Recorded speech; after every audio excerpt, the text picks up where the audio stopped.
കേരളത്തിലും ഈ തീവ്ര വോട്ടർ പട്ടിക പരിഷ്കരണം വേണമെന്ന സുപ്രീം കോടതിയിൽ ബിജെപി നേതാവ് അശ്വിനി കുമാർ ഉപാധ്യായ ഹർജി നൽകിയത് എന്തിന്? കേരളം, തമിഴ്നാട്, അസം, ബംഗാൾ എന്നിവിടങ്ങളിൽ തീവ്ര വോട്ടർ പട്ടിക പരിഷ്കരണം നടത്താൻ തെരഞ്ഞെടുപ്പ് കമ്മീഷന് നിർദ്ദേശം നൽകണമെന്നാണ് ഹർജിയിലെ ആവശ്യം. നിയമസഭാ തെരഞ്ഞെടുപ്പ് അടുത്ത വർഷം നടക്കാനിരിക്കെയാണ് ബിജെപി നേതാവിന്റെ ഹർജി. തെരഞ്ഞെടുപ്പിന്റെ വിശുദ്ധി നഷ്ടമാവാതിരിക്കാനാണ് ഇത്തരമൊരു ആവശ്യമെന്നാണ് അശ്വിനി കുമാർ ഉപാധ്യായ വിശദമാക്കുന്നത്. അതത് സംസ്ഥാനത്തെ പൗരന്മാർ മാത്രം വോട്ടെടുപ്പിൽ ഭാഗമാവുന്നു എന്ന് ഉറപ്പാക്കാൻ വോട്ടർ പട്ടിക പരിഷ്കരണം വേണമെന്നാണ് ആവശ്യം. തീവ്ര വോട്ടർ പട്ടിക പരിഷ്കരണം നടന്നില്ല എങ്കിൽ അനധികൃത കുടിയേറ്റക്കാർ ഉൾപ്പെടെയുള്ളവർ വോട്ടർ പട്ടികയിൽ കടന്നുകൂടുമെന്ന ആശങ്കയുണ്ടാകുമെന്നും അശ്വിനി കുമാർ ഉപാധ്യായ ഹർജിയിൽ വിശദമാക്കുന്നു. വളരെ വ്യക്തമായ പ്ലാനോടെയാണ് ബിജെപി സഞ്ചരിക്കുന്നത് എന്ന ചുരുക്കം. ബീഹാർ ഉൾപ്പെടെ നടക്കുന്ന വോട്ടർ പട്ടിക തീവ്ര പരിശോധനയിൽ നിന്നും പുറത്തായവരുടെ വോട്ടുകൾ കേരളത്തിൽ ചേർക്കാൻ CPM ഒരുങ്ങിയ സാഹചര്യത്തിലാണ് ബിജെപിയുടെ നീക്കം. ബീഹാറിൽ വോട്ടില്ലാത്തവരെയും കുടുംബാംഗങ്ങളുടെയും കേരളത്തിലെ വോട്ടർ പട്ടികയിൽ ചേർക്കുക വഴി തങ്ങൾക്ക് അധികാരത്തിൽ തിരിച്ചെത്താൻ കഴിയുമോ എന്നതാണ് CPMന്റെ ചോദ്യം. വേണമെങ്കിൽ ഇരു കൂട്ടർക്ക് പണം നൽകാനും CPM തയ്യാറാവും. ബീഹാറിന് പിന്നാലെ മറ്റു ഉത്തരേന്ത്യൻ സംസ്ഥാനങ്ങളിലും കേന്ദ്ര സർക്കാർ പിടിമുറുക്കുമ്പോൾ അവിടങ്ങളിലെ വോട്ടുകളും തങ്ങൾക്ക് ചേർക്കാൻ കഴിയുമെന്ന് CPM കരുതുന്നു. വളഞ്ഞ വഴിയിലൂടെ അധികാരം പിടിക്കാനുള്ള നീക്കങ്ങളാണ് നടക്കുന്നത്. ഇക്കാര്യം BJP മനസ്സിലാക്കിയതിന് പിന്നാലെയാണ് സുപ്രീം കോടതിയിൽ ഹർജി എത്തിയത്. കേരളത്തിൽ BJPയുടെയും കോൺഗ്രസിന്റെയും സാധ്യതകൾ ഇല്ലാതാക്കിക്കൊണ്ടാണ് CPM മുന്നേറ്റം നടത്തുന്നത്. മൂന്നാമിടത്ത് ഇടത് സർക്കാർ എന്നത് CPMന്റെ സ്വപ്നമാണ്. അതിന് എന്തു വില കൊടുക്കാനും CPM തയ്യാറാവും. ഇതര സംസ്ഥാനക്കാർ എന്ന വ്യാജേന കേരളത്തിൽ താമസിക്കുന്നവരിൽ പലരും ഇതര രാജ്യക്കാരാണ്. എന്നാൽ പിണറായി സൗകര്യപൂർവ്വം ഇക്കാര്യം വിസമ്മതിക്കും. കാരണം വോട്ടാണ് CPMന്റെ പ്രശ്നം. കേന്ദ്ര തെരഞ്ഞെടുപ്പ് കമ്മീഷൻ നടത്തുന്ന ബീഹാറിലെ വോട്ടർ പട്ടിക തീവ്ര പരിശോധനയുടെ പ്രത്യാഘാതങ്ങൾ കേരളത്തിലേക്ക് എത്തിയത് തികച്ചും അപ്രതീക്ഷിതമായാണ്. ബീഹാറിലെ വോട്ടർ പട്ടികയിൽ നിന്ന് പുറത്താക്കുന്ന കേരളം അടക്കമുള്ള സംസ്ഥാനങ്ങളിലേക്ക് പോയ കുടിയേറ്റ തൊഴിലാളികളുടെ വോട്ടർ അവർ തൊഴിലെടുക്കുന്ന സംസ്ഥാനങ്ങളിലേക്ക് മാറ്റണം എന്നാണ് കേന്ദ്ര തെരഞ്ഞെടുപ്പ് കമ്മീഷൻ വ്യക്തമാക്കിയിരിക്കുന്നത്.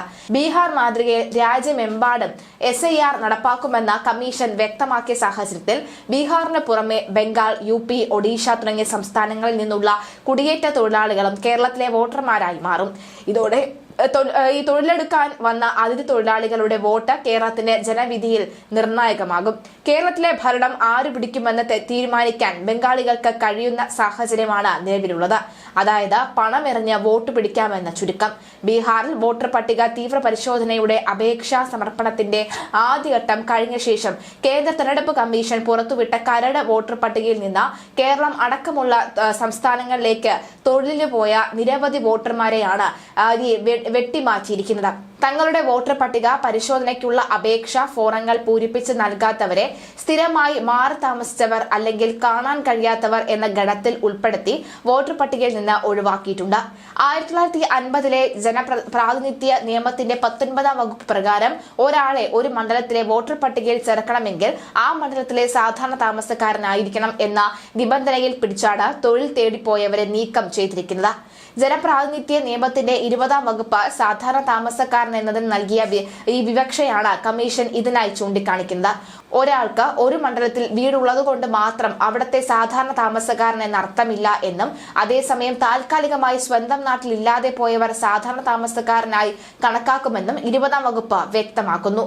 ഈ വ്യാഖ്യാനത്തിലൂടെ ബീഹാറിലെ കരട് വോട്ടർ പട്ടികയിൽ നിന്നും അന്തിമ വോട്ടർ പട്ടികയിൽ നിന്നും തൊഴിലിനായി കേരളത്തിലേക്ക് വന്നവരെയും നീക്കം ചെയ്യില്ലേ എന്ന ചോദ്യത്തിന് ഇതര സംസ്ഥാനങ്ങളിലേക്ക് തൊഴിലെടുക്കാൻ പോയവർക്ക് ബീഹാറിൽ അല്ല അവർ പോയ സംസ്ഥാനങ്ങളിലായിരിക്കും വോട്ട് എന്ന ഉത്തരമാണ് കേന്ദ്ര തെരഞ്ഞെടുപ്പ് കമ്മീഷൻ നൽകിയത്. ബീഹാറിന് ശേഷം SIR നടത്തുന്ന ബംഗാളിലും മറ്റ് സംസ്ഥാനങ്ങളിലുമെല്ലാം ഇതേ നിലപാടായിരിക്കും സ്വീകരിക്കുക എന്ന് കമ്മീഷൻ അറിയിച്ചു. കേരളത്തിൽ SIR നടത്തുമ്പോൾ ഇതര സംസ്ഥാനങ്ങളിലേക്ക് തൊഴിലെടുക്കാൻ പോയവരെ വോട്ടർ പട്ടികയിൽ നിന്നും ഒഴിവാങ്ങും. അവരും തങ്ങൾ തൊഴിലിന്റെ ഭാഗമായി താമസിക്കുന്ന സംസ്ഥാനങ്ങളിലെ വോട്ടർ പട്ടികയിൽ പേര് ചേർക്കണമെന്നാണ് കമ്മീഷൻ പറയുന്നത്. കേരളത്തിൽ തൊഴിലെടുക്കാൻ ബീഹാറിൽ നിന്നും ബംഗാളിൽ നിന്നും വരുന്നവർ കേരളത്തിലെ വോട്ടർ പട്ടികയിലാണ് തങ്ങളുടെ പേർ ചേർക്കേണ്ടതെന്നും ഭരണഘടനാപരമായ വോട്ടവകാശം അവർ താമസിക്കുന്ന സംസ്ഥാന സംസ്ഥാനത്താണെന്നും വിനിയോഗിക്കേണ്ടത് എന്നും കമ്മീഷൻ വ്യക്തമാക്കിയ സമയം 2010 ജനപ്രാതിനിധ്യ നിയമത്തിലൂടെ പുതുതായി ചേർത്ത 20A വകുപ്പ് പ്രകാരം ദീർഘകാലത്തേക്ക് വിദേശ രാജ്യങ്ങൾ തൊഴിലിന് പോകുന്ന പ്രവാസി ഇന്ത്യക്കാർക്ക് അവരുടെ വിസ രേഖകൾ സമർപ്പിച്ച് സ്വന്തം നാട്ടിലെ വോട്ടർ പട്ടികയിൽ പേര് ചേർക്കാൻ അവസരമുണ്ട്. തെരഞ്ഞെടുപ്പ് കാലത്ത് നാട്ടിലുണ്ടെങ്കിൽ അവർക്ക് വോട്ട് ചെയ്യാനും ഇതുവഴി സാധിക്കും. വിദേശത്ത് പോയവർക്കുള്ള ഈ ഇളവ് അന്യ സംസ്ഥാനത്ത് തൊഴിലിന് പോയവർക്കുണ്ടാകില്ല. ഉർവശി ശാപം ഉപകാരം എന്ന നിലയിലേക്കാണ് കാര്യങ്ങൾ നടക്കുന്നത്.